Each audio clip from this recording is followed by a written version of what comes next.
We are honored to have with us today Rabbi Jonathan Sacks, the former chief rabbi of Great Britain and one of the world's leading and most respected moral voices. Rabbi Sacks, I want to start with you with this period that we're in today. It's been 6 months, over 6 months, since this virus has completely changed the world as we know it. What's the lesson in all of this for mankind? What should we as a people be contemplating during this period? First and foremost, it has taught us how very vulnerable we are. In those words of Rav Nachman of Bratslav, Kol ha'olam kulo geshet tzar ma'od. Life is a very narrow bridge. This tiny little mutant virus has laid low the entire world. And we were thinking, in the words of Psalm 30, Ani amarti b'shalvi balamot le'olam. I'm secure against everything. I'm part of the most technologically advanced civilization the world has ever known. I am secure. We suddenly realize we are not secure. Number two, we have experienced the essential unity of human fate. Everyone has been exposed to the same danger. Almost every country has adopted the same policies. There are no boundaries that this particular virus recognizes.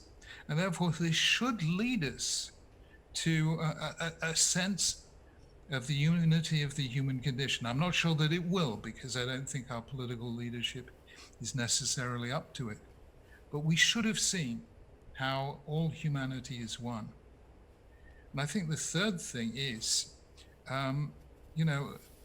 something basically Jewish, which is instead of looking back and lamenting the past, the most important thing we have now to do is to focus on healing and the future.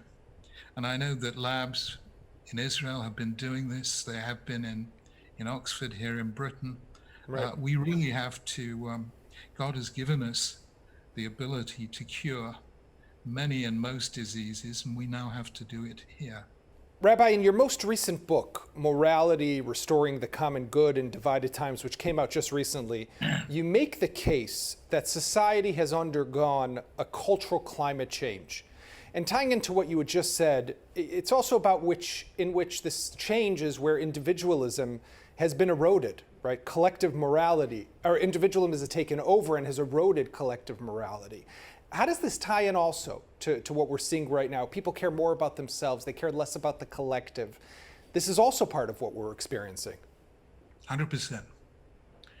There was a Catholic historian called Paul Johnson who wrote a book called A History of the Jews, one of the best histories of Jews ever written. And I wondered how this Catholic had come to learn so much more about Judaism than most Jews know. And Elaine, my wife, and I invited him for dinner one time many years ago. And I said, Paul, you must have spent years studying Jews and Judaism. What most impressed you about them? And this is what he said. He said there have been many individualistic cultures in history. 4th century BC Athens, 2nd century Rome, the contemporary West.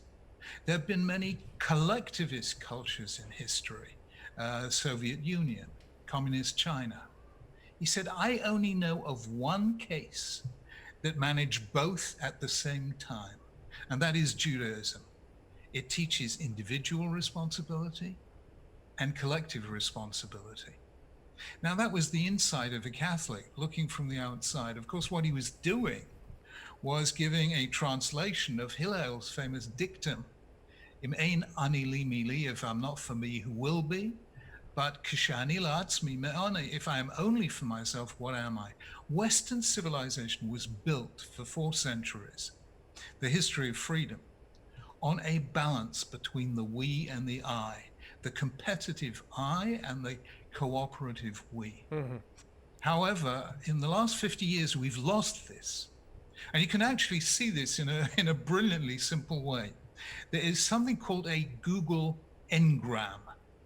A Google Ngram is a search that Google do of the entire literature that it is digitized. It has everything published, for instance, in English since 1800. So you can just rapidly search that entire literature for the appearance of certain words. And if you ask it to explore the balance between the word I and the word we, it stays in balance from 1800 to 1964. Suddenly in 1964, the I starts rising rapidly and the we starts declining. And that's when we became an I society. How does this play out, though? And I think it does play out in all over the place, on social media, in politics, our education system, the cancel culture that we see now. How can we avoid disaster? How can society regain the moral compass that it once had? Right? You mentioned 1964. I don't know if that's the cutoff point, but we once had this sense of working together, being unified, working as a collective. We no longer have that, and we see the way people fight, the mudslinging that goes on across the board. Is there a hope? Sure. First of all, there's always a hope. Jews are I call Judaism the voice of hope in the conversation of humankind. Hope is our speciality. Is there a hope? Well, very interesting. You know, what happened through this pandemic was the most curious, I don't know if anyone noticed this, the most curious empirical test of I versus we ever. Because already in March, it was announced that wearing masks did not protect you against others, but it did protect others against you. So wearing a mask was a measure of altruism. It said you cared about others as much as you cared about yourself. Right. Now you go around the States, you go around Britain, and you see how many people voluntarily wear masks. And the answer is very few. They see it as an infringement of personal liberty. Those societies have become the most I societies in all of history. And it's showing in mask wearing, but you can see it much more dramatically. And that is, if you look at the countries that have done well with the pandemic and the countries that have done badly, Britain and America are amongst the worst in the world. America has, 6 million people infected, 190,000 deaths, both of them far and away the worst in the world.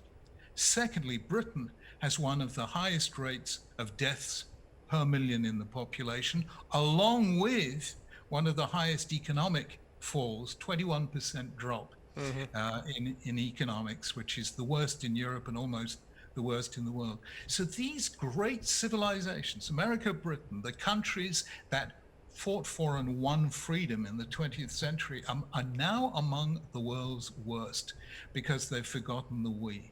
Now, I hope that when you write books like this and people write articles in the Jerusalem Post or what have you, if you speak loudly about it and tell them this is the problem, you can recover a sense of we, because right now, for instance, matters in America are so fraught that I have friends in America who say they fear civil war.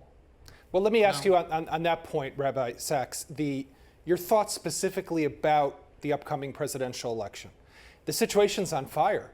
We see images coming out of Portland or Kenosha, Wisconsin, or other places across the United States, a country that seemed to be the beacon of hope and light of democracy and freedom that now is more divided maybe than ever before in history. And I think that from an Israeli perspective, we look at this also and we're concerned, has Israel become a political football in America today? Yeah, you can't let a country become fragmented and divided because, as Abraham Lincoln said, a house divided against itself cannot stand. You cannot actually let this happen.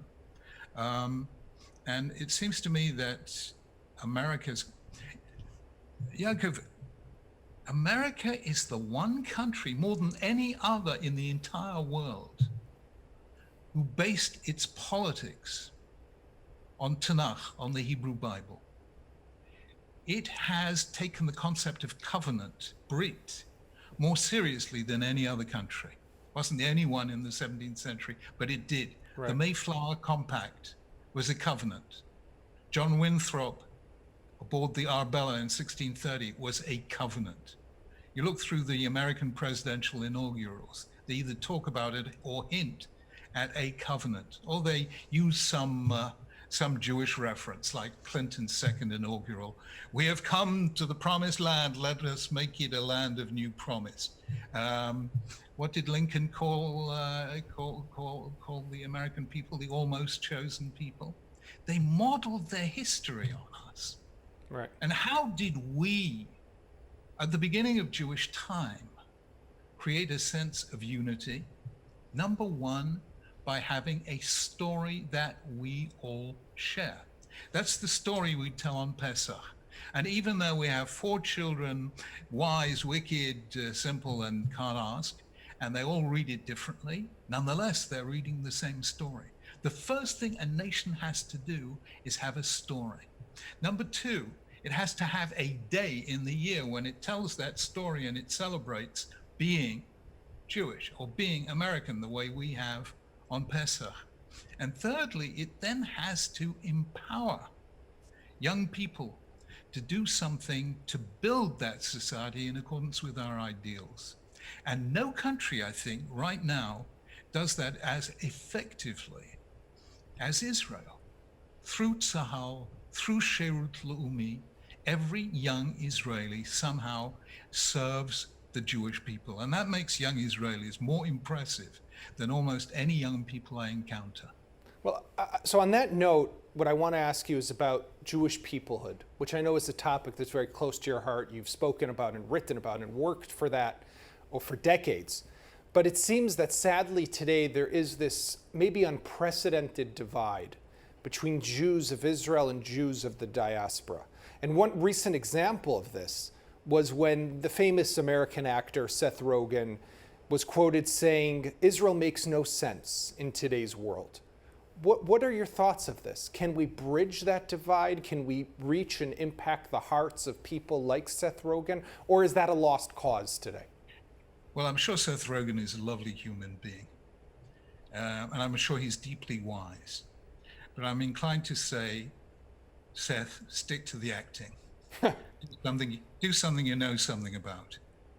I mean, for heaven's sake, the Jewish people are a people.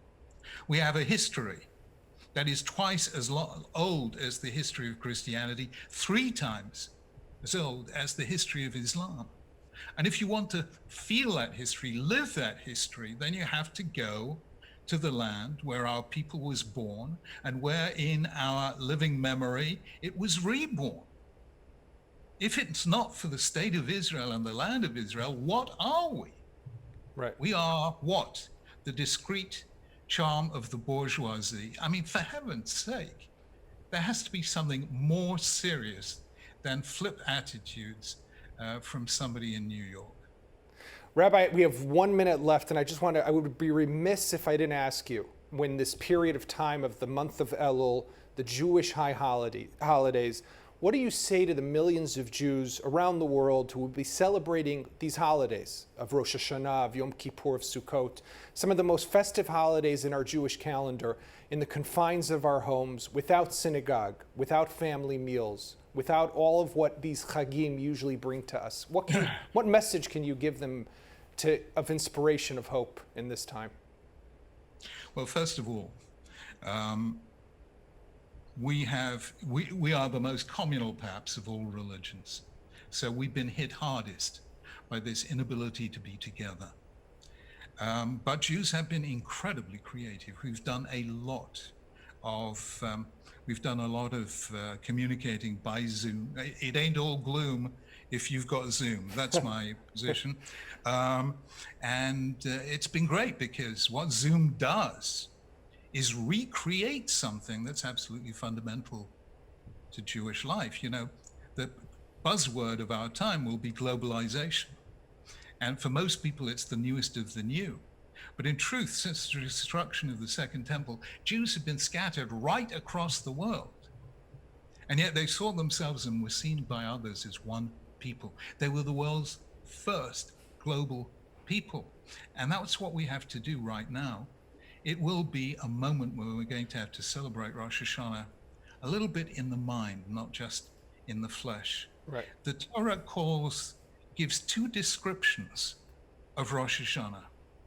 It calls it Yom Teruah, the day when you blow shofar. But in another part of the Torah, it calls it Zichron Teruah, the day you remember the blowing of the shofar.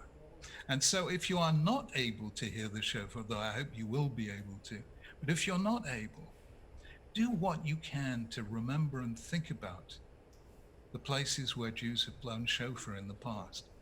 I remember 1968 when I was in New York and heard the Lubavitcher Rebbe blow shofar. I will remember the time I took the Archbishop of Canterbury to Auschwitz on the 70th anniversary of Kristallnacht, and I blew shofar.